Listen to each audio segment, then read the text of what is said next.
আপনি কি জানেন এমন ৩ জন মানুষ আছে যাদের দোয়া আল্লাহ কখনই ফিরিয়ে দেন না। আপনার দোয়াও কি তাদের মধ্যে হতে পারে? শেষ পর্যন্ত দেখুন। হজরত আবু হুরায়রা রাদিয়াল্লাহু আনহু থেকে বর্ণিত হজরত মুহাম্মদ সাল্লাল্লাহু আলাইহি ওয়াসাল্লাম বলেছেন, ৩ ব্যক্তির দোয়া কখনো ফিরিয়ে দেওয়া হয় না।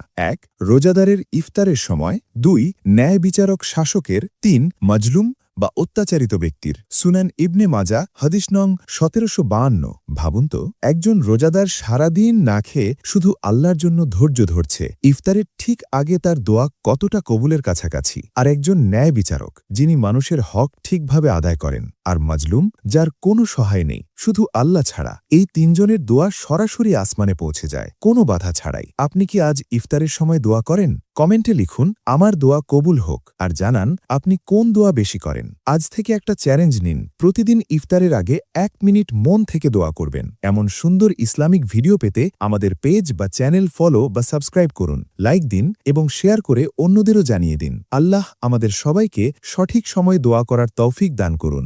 আমিন। আসসালামু আলাইকুম ওয়া রাহমাতুল্লাহ।